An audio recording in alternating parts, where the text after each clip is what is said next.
অসমত অনুষ্ঠিত হোৱা ইস্তেমা আৰু ইছলামিক অধিৱেশনৰ ওপৰত চকু ৰাখিবলৈ চৰকাৰক আহ্বান জনাইছে সত্যৰঞ্জন বৰাই। সত্যৰঞ্জন বৰাই কিছু মন্তব্য কৰিছে যে বাংলাদেশৰ পৰা আহিব পাৰে কোনো লোক, এই ক্ষেত্ৰত চৰকাৰ সতৰ্ক হ'ব লাগিব, আৰক্ষী কঠোৰ হ'ব লাগিব।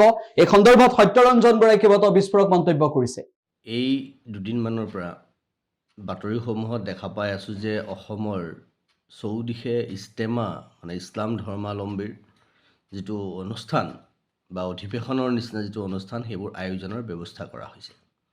বিশেষকৈ 9খন জিলা সামৰি নগাঁও জিলাৰ কচুৱাত এখনি বৃহৎ ইস্তেমাৰ আয়োজন কৰা হৈছে বুলি আমি বাতৰি পাইছোঁ। আনফালে বৰপেটা জিলাতো এখন ইস্তেমাৰ আয়োজন কৰা হৈছে বুলি আমি খবৰ পাইছোঁ।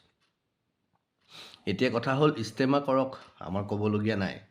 ভাৰতৰ দৰে এখন দেশত আছে, তেওঁলোকৰ সৌভাগ্য, তেওঁলোকে সকলো কাম তেওঁলোকে মনে বিচৰা ধৰণে কৰিব পাৰে, তেওঁলোকে কৰক, আমাৰ শুভেচ্ছা আছে।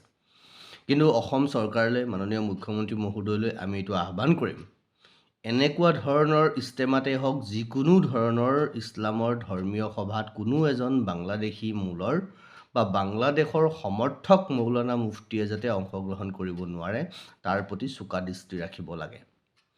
তদুপৰি বিভিন্ন ঠাইত জেহাদীসমূহ ধৰা পৰিছে, আজিও ক'ৰবাত জিহাদী ধৰা পৰিছে। বিভিন্ন ঠাইত এইটো কি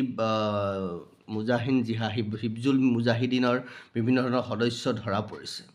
তদুপৰি বাংলাদেশৰ পৰা নিতৌ বিভিন্ন ধৰণৰ মানুহ সোমাইছে। অসম আৰক্ষীৰ লগতে সীমান্ত সুৰক্ষা বাহিনীয়ে বিভিন্ন সময়ত কৰায়ত্ব কৰিছে। তাৰপিছতো আজি মুখ্যমন্ত্ৰীয়ে কৈছে যে অসম চৰকাৰে নজনাকৈ, ভাৰত চৰকাৰে নজনাকৈ নিতৌ যদি কিমান বাংলাদেশী সোমাইছে সেইটো সঠিককৈ ক'ব পৰা নাই। তাৰ কাৰণে অসহায় প্ৰকাশ কৰিছে অসমৰ মুখ্যমন্ত্ৰীগৰাকীয়ে। গতিকে এই ধৰণৰ প্ৰেক্ষাপটত যি সময়ত বাংলাদেশত হিন্দুৰ ওপৰত বৰ্বৰ অত্যাচাৰ হৈছে আৰু সেই সময়ত এওঁলোকক মুকলিকৈ যিকোনো কাম অসমত বা ভাৰতত কৰিবলৈ দিয়া অনুচিত। কৈছোঁ নহয়, গণতান্ত্ৰিক দেশ ভাৰতত তেওঁলোকে কিছু কাম কৰিব আৰু কৰাটো ঠিক আছে। এইখিনি আমাৰ গণতন্ত্ৰই কৈছে, এইখিনি সনাতন হিন্দু ধৰ্ম দৰ্শনৰ ভাৰতীয় চিন্তা পৰম্পৰাৰ যিটো সহনশীলতা, যিটো সকলোকে আদৰি ল'ব পৰা যিটো চৰিত্ৰ, যিটো প্ৰবৃত্তি, তাৰ আধাৰত তেওঁলোকে সকলো কৰি আছে। আজি দেখিছে পাকিস্তানে আফগানিস্তানত বোমা দি দিছে। কোনে কাক বোমা দিছে? দুখন ৰাজনৈতিকভাৱে ভৌগোলিকভাৱে পৃথক যদিও তেওঁলোকে ধাৰ্মিকভাৱে ধৰ্মীয়ভাৱে একে চিন্তাৰ আধাৰত তাৰপিছতো ইখনে সিখনত বোমা দি দিছে। গতিকে সেই পাকিস্তানক গুৰু হিচাপে গ্ৰহণ কৰা বাংলাদেশৰ এইসকল মুছলমানৰ, য'ত B.R. আম্বেদকাৰে নিজে লিখি গৈছে, পাৰ্টিশ্যন আৰু পাকিস্তান শীৰ্ষক যিখন তেওঁৰ কিতাপ লিখিছে ডক্টৰ B.R. আম্বেদকাৰে। B.R. আম্বেদকাৰৰ প্ৰসংগটো এইকাৰণে আনিছোঁ, চাৰিওফালে আম্বেদকাৰ হৈ আছে।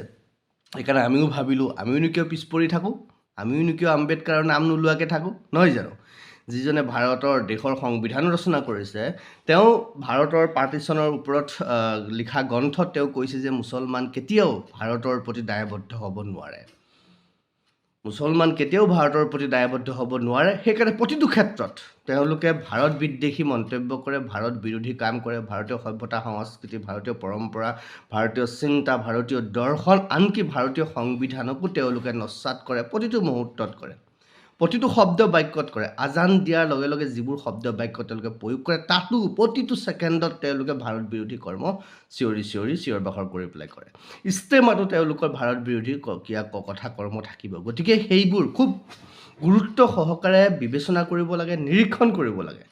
মূল কথা, সেইবোৰত বাংলাদেশীৰ মানুহ সোমাব পাৰে নেকি, তাৰ অজুহাত লৈ বাংলাদেশৰ পৰা কোনোবা আহিব পাৰে নেকি, তাত ইমান BSF বা অন্যান্য যিকোনো ধৰণৰ ছিকিউৰিটিৰ ব্যৱস্থা কৰিব লাগে, বায়'মেট্ৰিক্সৰ ব্যৱস্থা কৰিব লাগে পাৰিলে।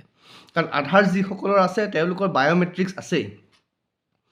যিসকলৰ আধাৰ আছে তেওঁলোকৰ বায়'মেট্ৰিক্স আছে, তেওঁলোকৰ সেইবোৰ চাব লাগে যিসকলে ইস্তেমাত অংশগ্ৰহণ কৰিব। আৰু আটাইতকৈ ভয়ানক কথাটো হৈছে, কালি সংবাদ মাধ্যমৰ যোগে গম পাইছোঁ যে কি ভাৰতত ৰোহিংগিয়াই অসমৰ আধাৰ কাৰ্ড নিৰ্মাণ কৰি লৈছে।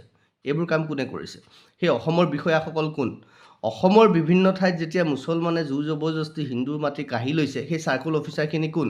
সেই থানাৰ OC কেইগৰাকী কোন? সেই DC কেইজন কোন? সেই SP কেইজন কোন? আচলতে সেই মণ্ডল কেইজন কোন? মই কৈছোঁ, অসমৰ মুখ্যমন্ত্ৰী মহোদয়ক কৈছোঁ, এফালৰ পৰা আপুনি চাওক, কঠোৰ হওক, শক্তিশালী হওক, ইস্তেমাবোৰৰ ওপৰত কঠোৰ নজৰ ৰাখক।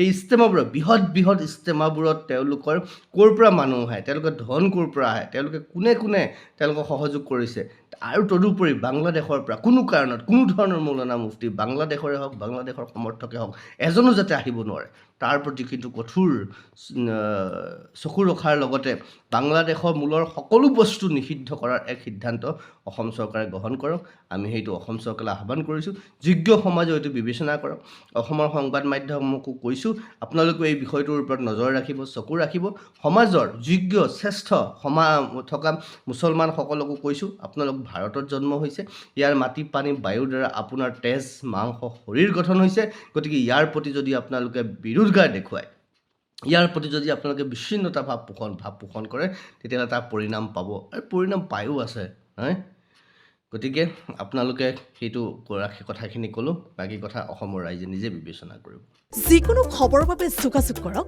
7099017330 লগতে 7099017110 নম্বৰত